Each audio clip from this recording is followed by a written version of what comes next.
redireccionar hacia un modelo ideal, un modelo que hasta hace muchos años, y entender también de que ese modelo todavía no es la panacea. Ojo. Bien, voy a compartir con ustedes, ¿sí? Me van a avisar si se ve, por favor.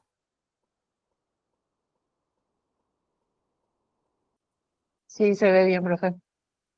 Perfecto, gracias.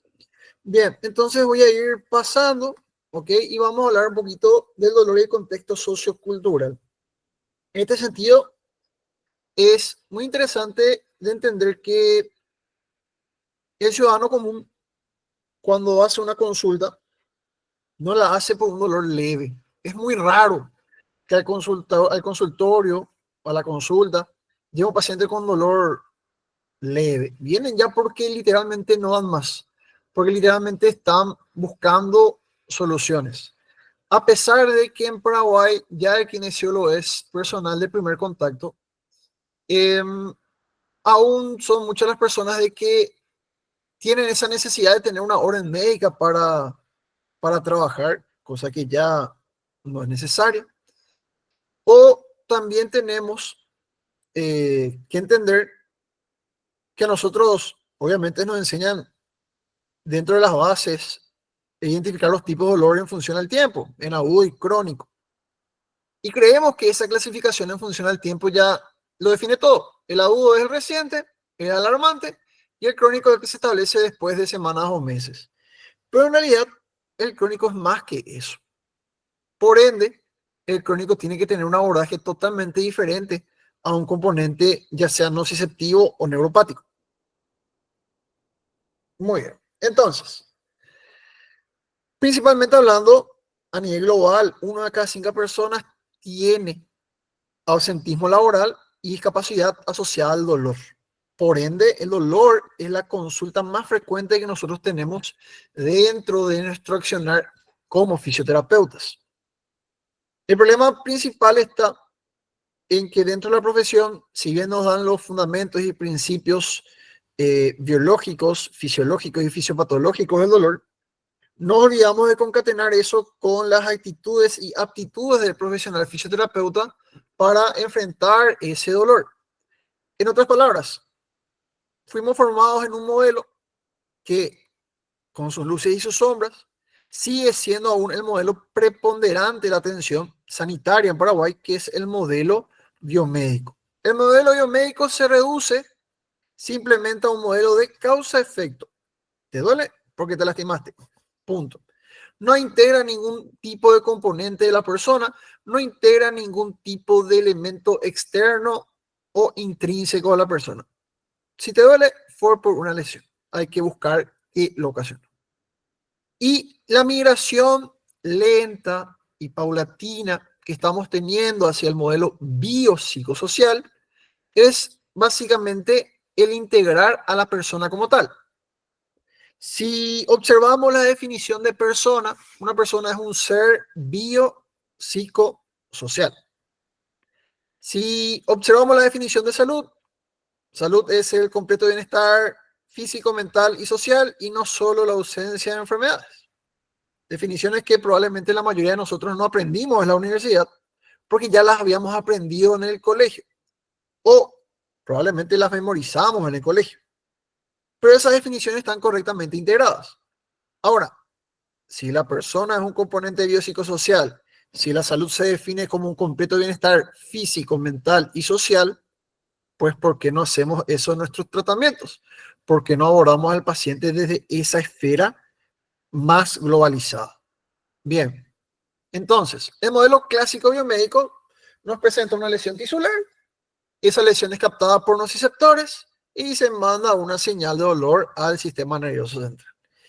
Es muy fácil, muy predictivo este modelo causa-efecto, es lineal y particularmente en este modelo, que muchos estamos enfocados, nuestro principal objetivo es encontrar el daño y repararlo.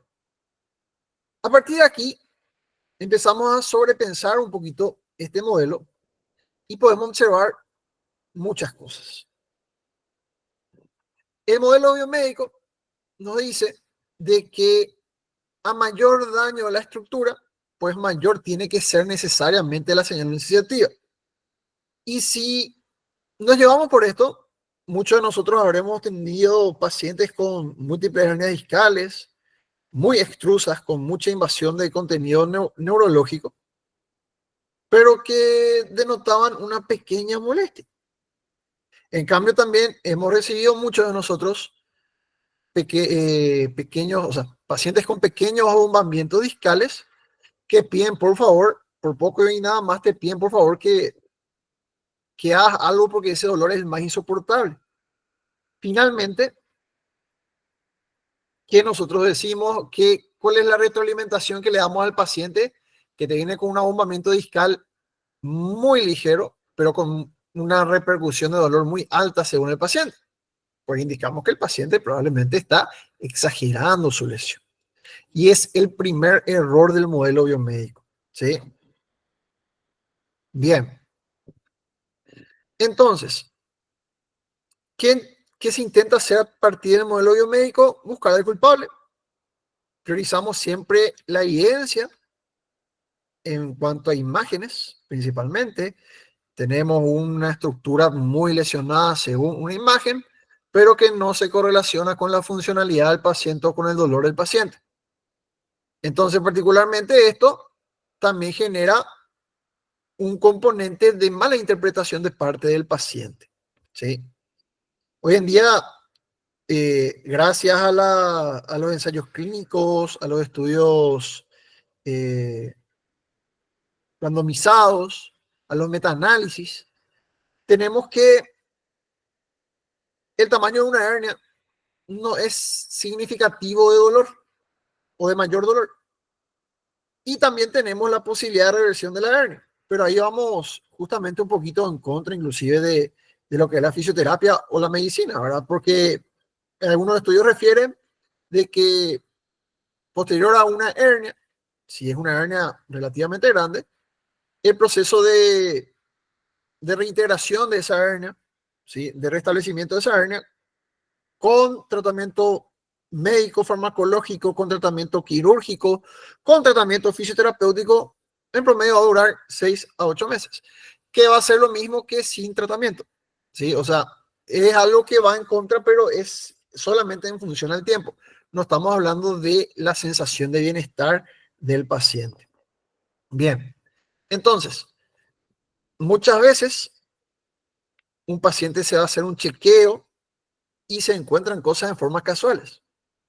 O un paciente agarra y de la nada empieza con un dolor de espalda, una dorsalgia. Va, se hace una espinografía y le dicen, tenés dolor por tu escoliosis. La pregunta es, ¿esa escoliosis de un día para otro produjo el dolor? ¿Produjo el cambio tan drástico a nivel de todos los sistemas para provocar ese dolor? ¿O hay algo más? ¿Sí?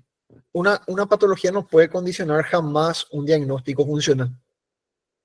Bien, en este paradigma, que era uno de los más cerrados y sigue siendo uno de los más cerrados, ¿verdad? El paciente tiene un inconveniente y nosotros los terapeutas somos los mecánicos que vamos a solucionar el problema del paciente. ¿Sí? Esto pueden utilizarlo mediante agentes físicos, mediante terapia manual, pero solamente incluía lo que se hacía en el momento con el paciente. No había muchas directrices al paciente. De hecho, que este modelo se sigue repitiendo mucho de no dar mucha información de lo que el paciente debe de hacer después de no integrar al paciente dentro de un aspecto funcional. O después vamos a ver también el inconveniente de dar retroalimentación nociva al paciente. Mira, ahora no te duele, pero si haces tal cosa, probablemente sí te va a doler. Esa es una información totalmente equívoca, porque lo único que estamos haciendo es limitando la funcionalidad a expensas de una posible retroalimentación negativa, que puede o no tener con la acción que haga el paciente. Bien, entonces Descartes, quien justamente fue uno de los que da hincapié a la formación del modelo biomédico, la mente y el cuerpo son dos entidades separadas, el popular dualismo de Descartes, y el cuerpo él lo considera una máquina que puede fallar Y cuando falla hay un daño estructural, por ende el dolor justifica ese daño estructural. ¿Sí? Muchas veces,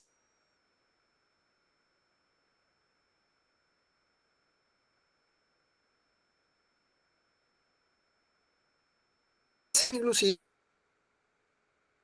la...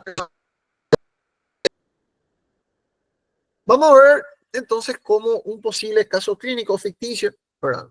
Que yo creo que muchos de ustedes se van a sentir familiarizados con este paciente.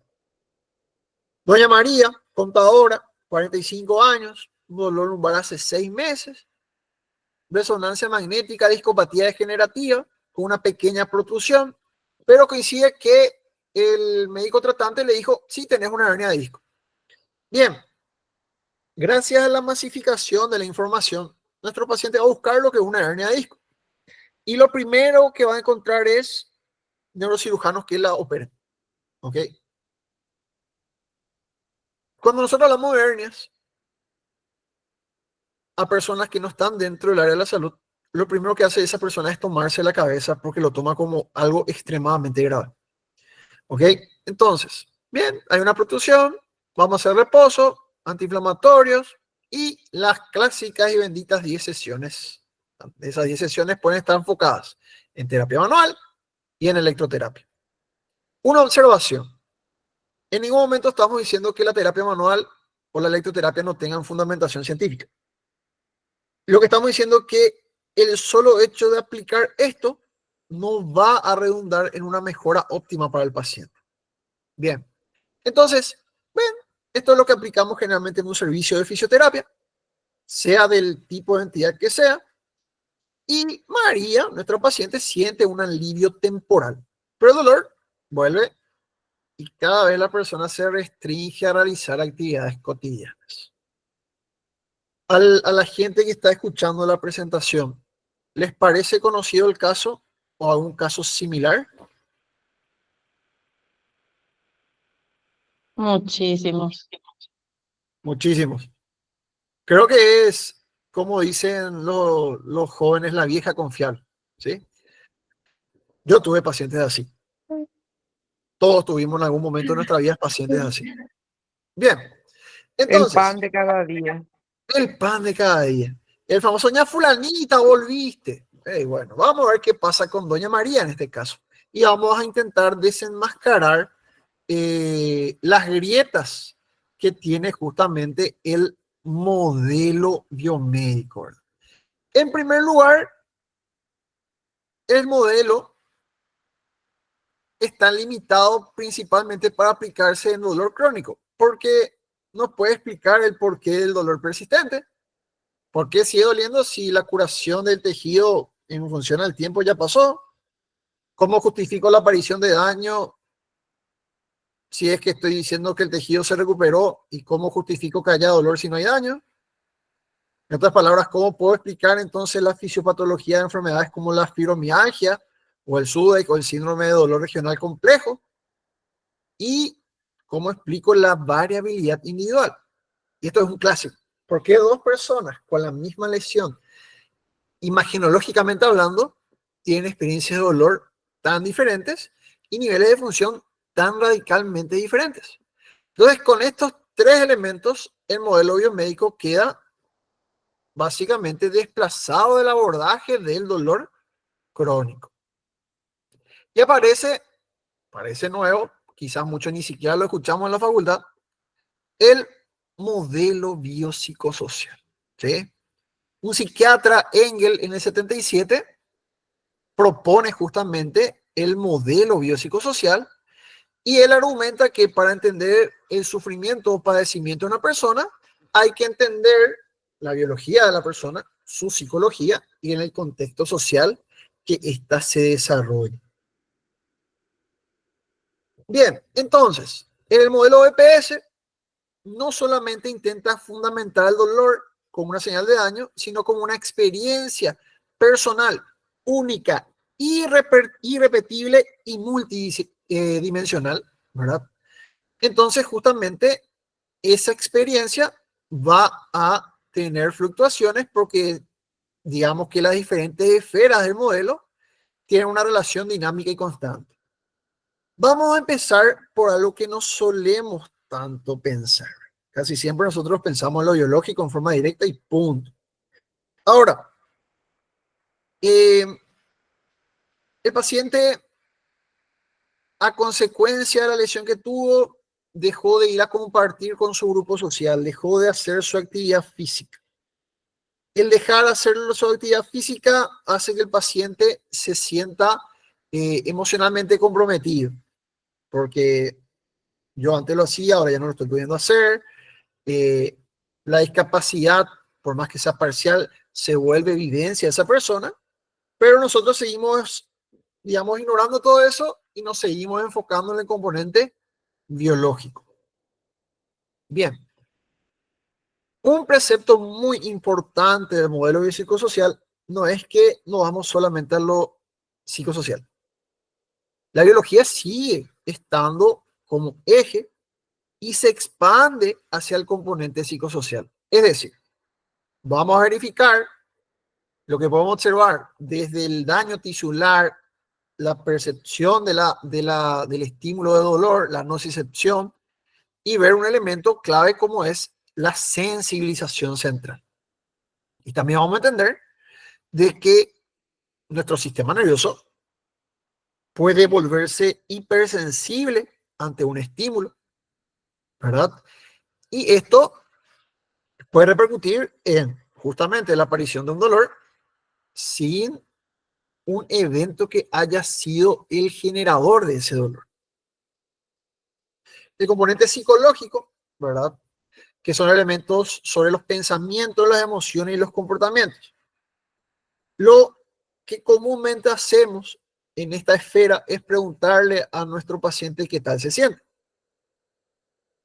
Y fin de nuestro abordaje psicosocial.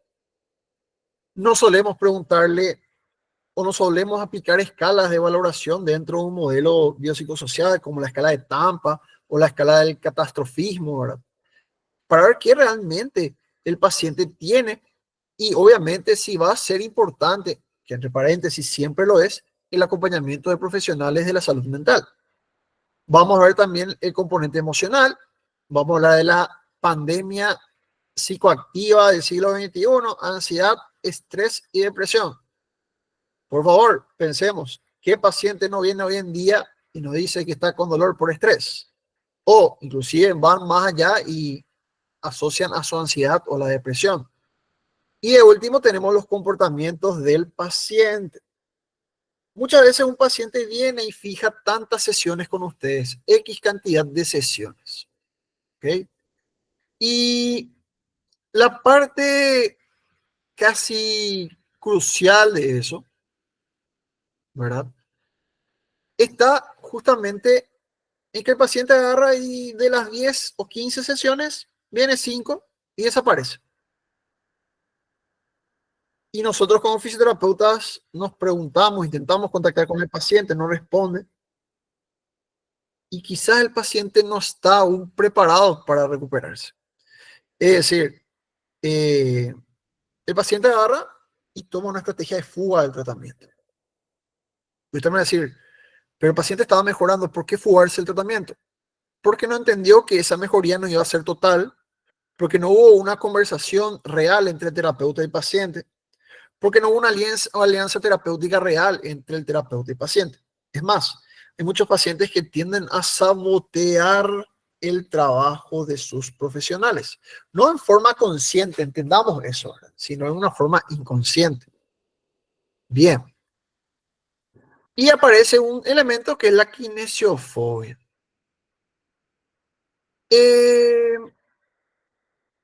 Cuando hablamos de kinesiofobia, cuando hablamos del miedo a movernos, ¿sí? Vamos a ver de que el paciente quizás anatómicamente es funcional, no tendría que haber ningún aspecto que le generara dolor, pero el componente psicológico me está diciendo que no lo muevo. Entonces el paciente restringe movilidad y eso sí genera un cambio a nivel biológico. ¿Ok? Ahí empezamos justamente de un componente más psicológico que un componente más biológico. Y ahí justamente tenemos un gran conflicto hasta ahora de cuál es la indicación número uno que les dan a nuestros pacientes cuando tienen una lesión musculoesquelética. ¿Cuál es la primera indicación? Reposo. Reposo. Y después nosotros le decimos a nuestro paciente que te tiene que mover. ¿Y cuál es la primera respuesta de nuestro paciente? El doctor me dijo. El doctor.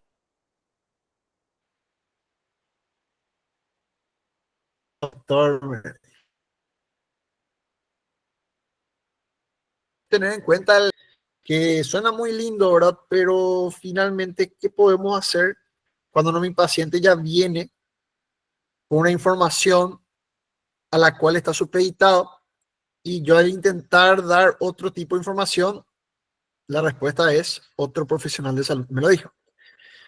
Y esto se tiene que basar en la comunicación constante, ¿sí?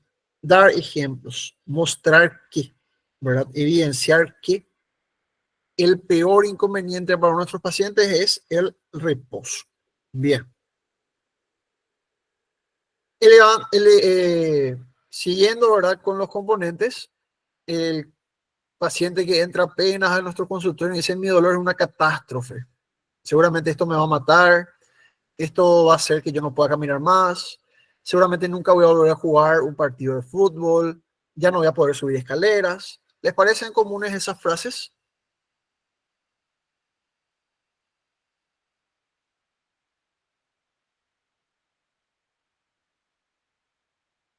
¿Sí o no?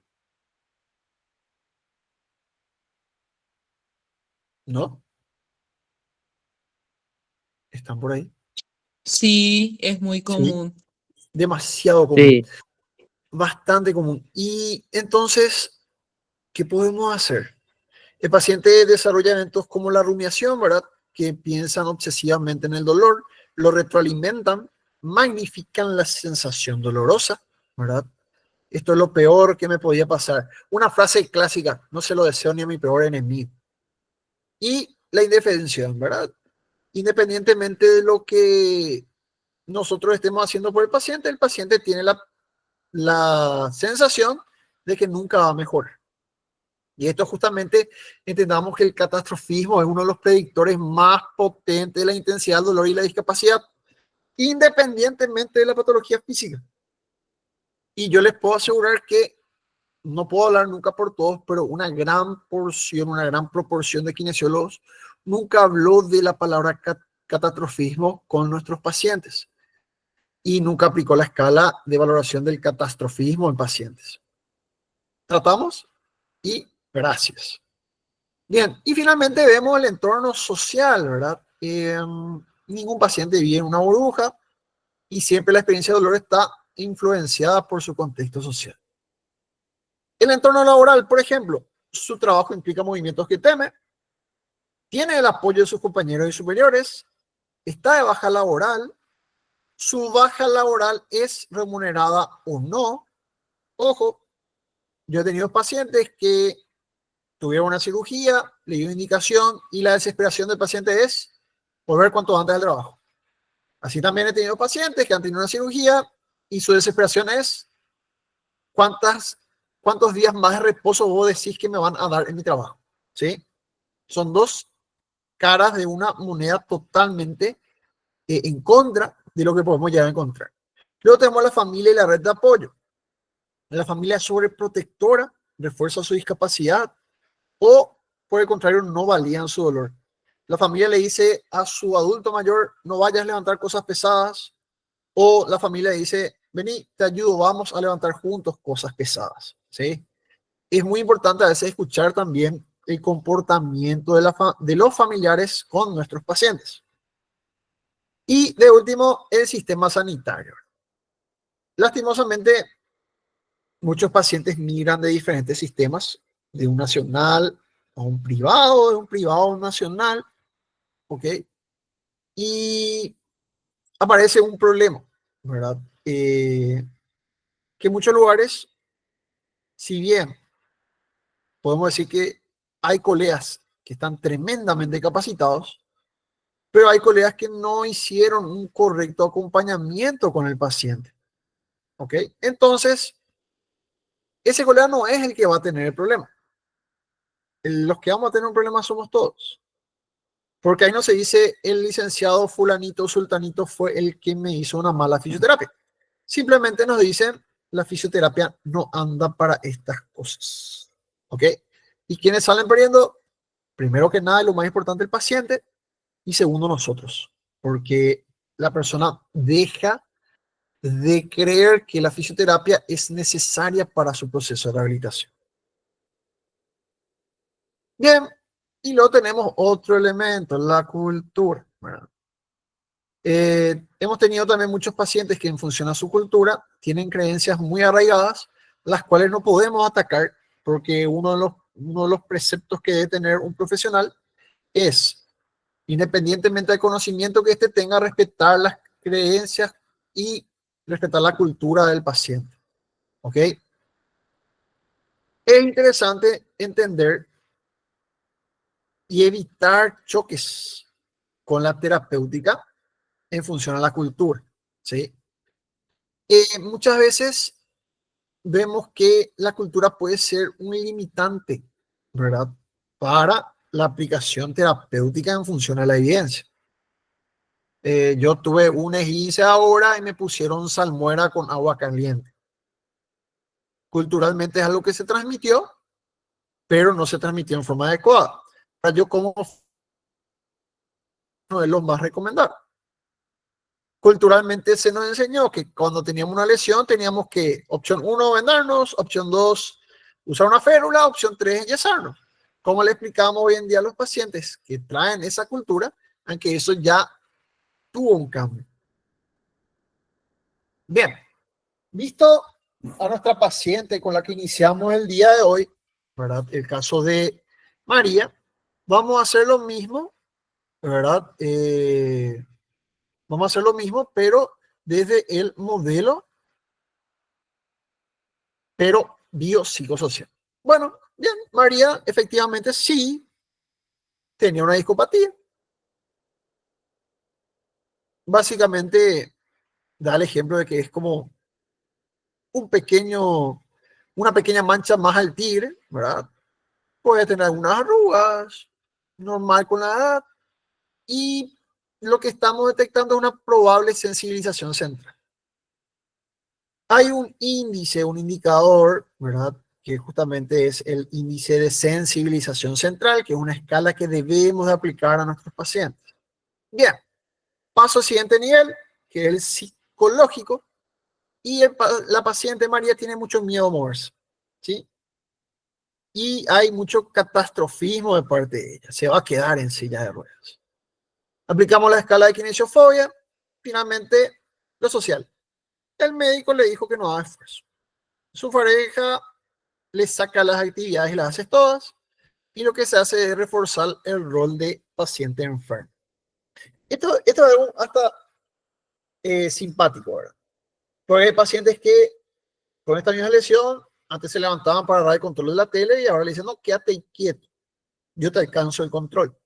¿Sí? Y eso hace que el paciente vaya perdiendo cada vez más interacción y por ende cada vez más función. Ahora si hacemos un versus, el modelo biomédico nos da una visión lineal y estructural y el biopsicosocial nos da una visión compleja, dinámica y lo más importante de todo, una visión centrada en la persona. El cambio no solamente es la técnica, sino que también es un cambio total en la filosofía de la atención al paciente. Y aquí les preparé un pequeño cuadrito para entender bien las diferencias entre estos modelos, ¿verdad? Justamente el modelo biomédico busca la causa de dolor y el biopsicosocial la interacción de diferentes factores biológicos, psicológicos y sociales. El enfoque del diagnóstico biomédico es estructural, el del biopsicosocial es multidimensional. El rol del paciente es pasivo, el biopsicosocial es activo y copartícipe de la recuperación. El objetivo del modelo biomédico es la cura y del modelo biopsicosocial es aprender a manejar el dolor, mejorar la funcionalidad y por ende la calidad de vida. La relación cuerpo-mente en función al modelo biomédico, el modelo de Descartes entidades separadas, y el biopsicosocial, la integración cuerpo y mente. Los factores considerados en el biomédico, los biológicos, y en el biopsicosocial, los biopsicosociales. Bien, aparece una rama bastante moderna que es la psiconeuroinmunología, ¿verdad? Confirma justamente de esa interacción mente y cuerpo, y que, por ejemplo, el estrés psicológico puede y provoca la liberación de cortisol. Esta liberación de cortisol va a actuar como un componente inhibidor de los procesos de reparación de tejidos, y potencialmente eso va a provocar un incremento en el proceso inflamatorio, alterando la respuesta biológica. O podemos entenderlo de que a partir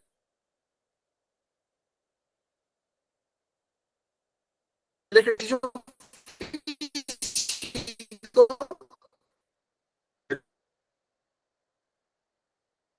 entonces, ¿cuál es nuestro objetivo principal de tratamiento con el modelo BPS? Principalmente mejorar la funcionalidad y la calidad de vida. Clásico objetivo que nos ponemos siempre. Pero en realidad, acá lo que nosotros queremos entender es que vamos a enseñarle al paciente a modular el dolor. Y cuando hablo de enseñar al paciente, entendamos que uno de los elementos claves para el abordaje de un dolor crónico en un paciente basado en este modelo es la neuroeducación al dolor, ¿sí? La neurociencia del dolor. Es, en palabras fáciles, explicar los principios neurofisiológicos del dolor a los pacientes. ¿Cuál es la limitante que tenemos? Que a veces como terapeutas nos dificulta también comprender la neurofisiología del dolor. Entonces, básicamente lo más sencillo es buscar ejemplos básicos para entender o que para que el paciente lo entienda de una manera más amena, ¿sí? Bien. Entonces, dejamos y tendríamos que dejar, ¿verdad? El ser los que brindemos un tratamiento en forma directa y empoderar al paciente sobre su propio proceso de rehabilitación, ¿sí? Las nuevas guías de práctica clínica, casi todos los procesos de rehabilitación engloban esto como un eje central de tratamiento, fomentar la autoeficacia del paciente y que él sea capaz de manejar su condición y alcanzar sus metas. Ahora, todo esto es muy lindo, ¿verdad? Pero ¿y cómo hacemos esto? Tenemos que evaluar, ¿verdad? Basado en el modelo biopsicosocial.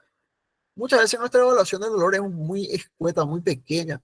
Señor, del 1 al 10, ¿cuánto le duele? 10 es lo máximo, 0 o 1 es lo mínimo. Le duele 20. Muy pocas veces se evalúan las características del dolor que los establece, por ejemplo, formularios o cuestionarios como el cuestionario de dolor de McGill, que es un cuestionario muy descriptivo del dolor.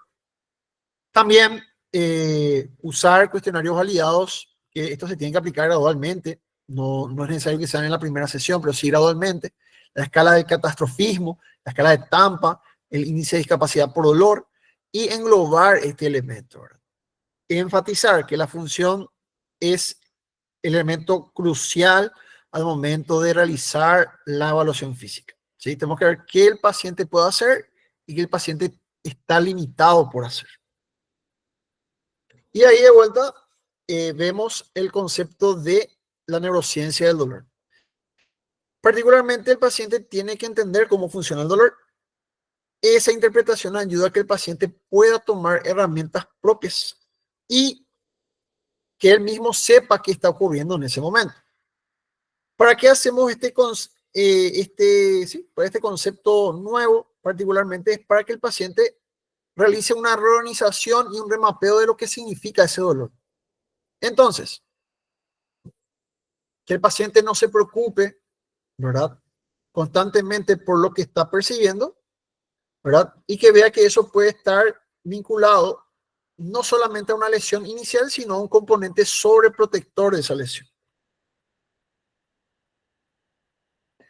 El pilar de tratamiento del modelo biopsicosocial es el enfoque activo. De aquí hablamos de dos elementos.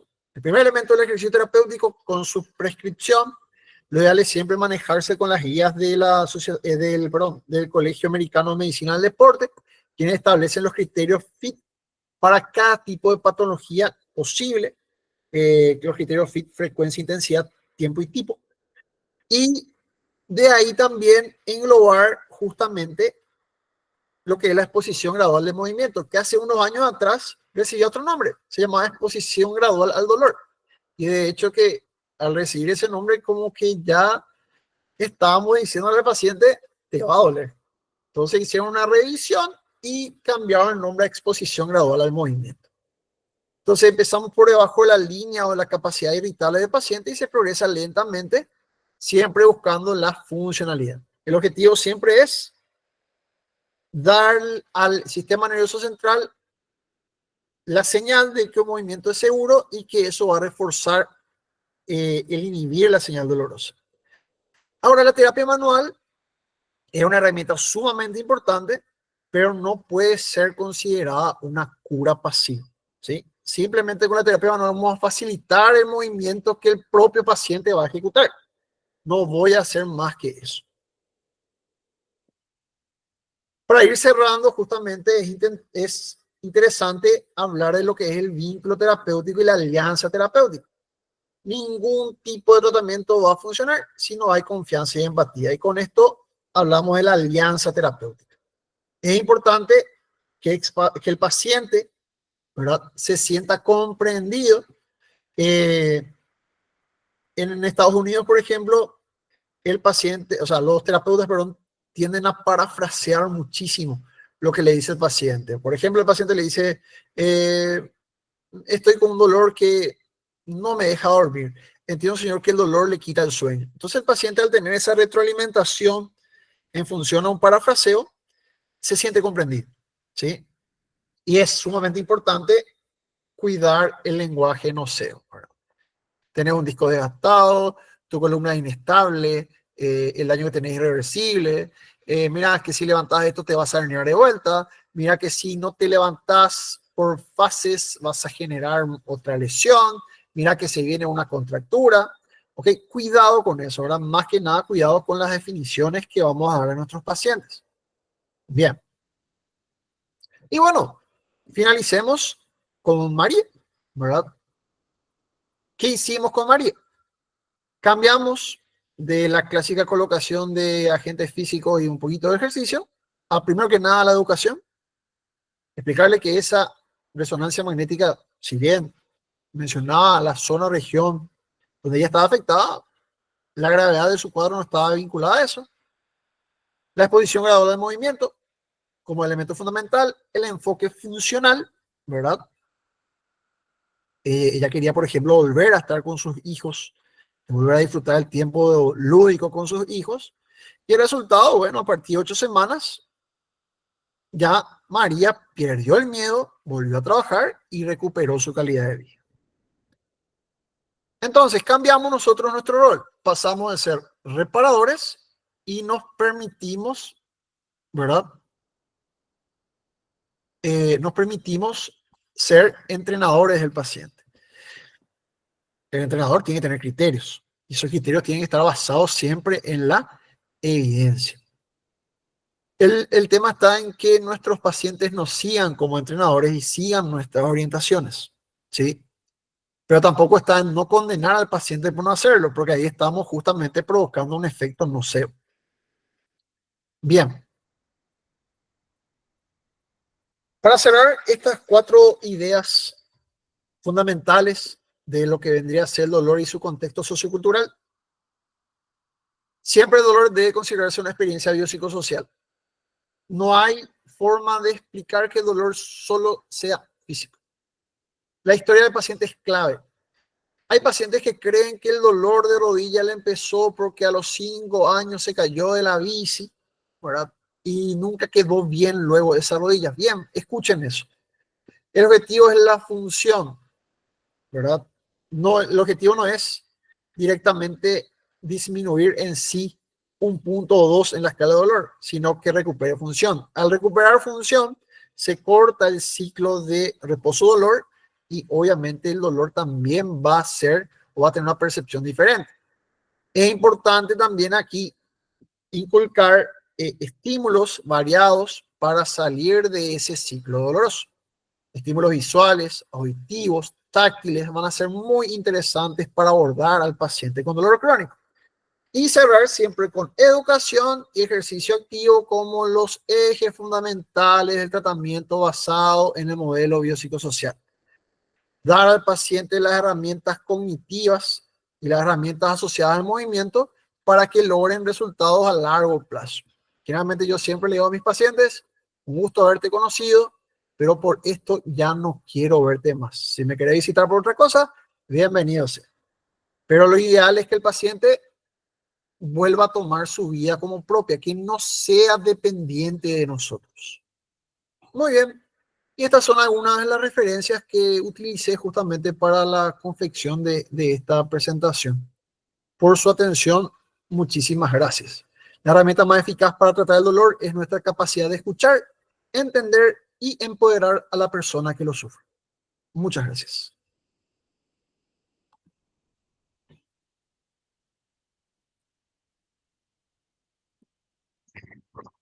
Genial, genial, dicen. Si tienen preguntas, pueden levantar la mano, habilitar su micrófono.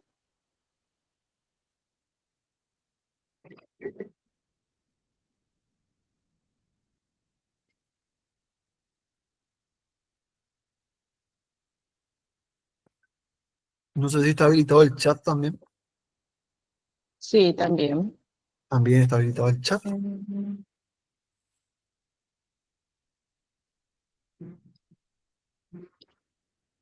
Aprovecho este espacio también para comentarles que estamos terminando un material, un pequeño libro, ¿verdad? Como una guía de fisioterapia en dolor crónico, ¿verdad?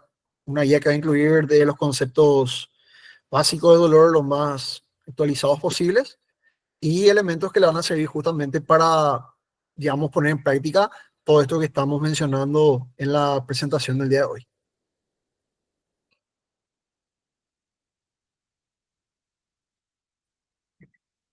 Gracias, licenciado José, Martín. ahí está el licenciado José, me parece. Sí, adelante. ¿Qué tal, licenciado? ¿Cómo está? ¿Qué tal? ¿Cómo estás? Tengo una consulta. Sí, Yo acá trabajo mucho con las contracciones isométricas al iniciar los trabajos. ¿Qué piensa buenísimo. usted al respecto? Estuve Excelente. leyendo un poco sobre eso. Las contracciones isométricas son excelentes para el tratamiento del dolor. Primero que nada, estás estimulando lo que es, o estás induciendo lo que es una hipoalgesia por trabajo isométrico. Entonces eso es fantástico. Es como tu puerta de apertura para poder después realizar mayor cantidad de movilizaciones o alcanzar mayor rango articular. Es genial. Hipoalgesia inducida. Sumamente interesante y muy recomendado. Gracias. Es que estoy aplicando mucho y me da muy buenos Te da buenos resultados. resultados. Las Sí. terapias de restricción de flujo también dan muchísimos resultados. Isometría previa a una acción también da muchos resultados. Y enseñarle eso al paciente, ¿verdad? Que cuando aparece dolor, una contracción isométrica sostenida en al menos 20 a 40 segundos va a dar como respuesta a esa hipoalgesia inducida. Va a ser muy interesante. Es interesante. Muchas Total, yo gracias, licenciado. totalmente de acuerdo, licenciado José, con eso.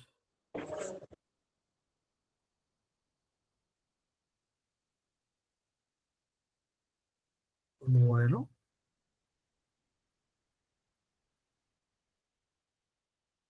¿Alguna Si no consultita hay, más? si no hay más consultas, entonces informarle a los participantes que en el chat van a encontrar un formulario fijado, un mensaje fijado, que es el formulario que pueden completar para obtener más adelante el certificado. Toda la información que necesiten está en ese formulario.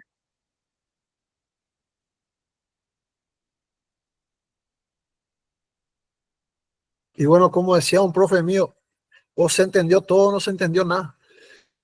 Bueno, en realidad espero que esta pequeña charla haya sido de su agrado. Gracias nuevamente a la comisión directiva de la asociación, en la persona de Belén, en la persona de Lelis, Belén que está acompañando aquí la reunión y Lelis como la presidenta de la asociación. Gracias por este espacio. Y bueno, Cualquier cosita siempre a las órdenes y muchísimas gracias. No, gracias a vos, licenciado, y espero que no sea la última charla que nos compartas. Muy interesante. Cuando gusten, cuando gusten. Muchas gracias. Bueno, damos por finalizada entonces esta reunión científica. Gracias a todos los participantes y nos vemos en la siguiente charla.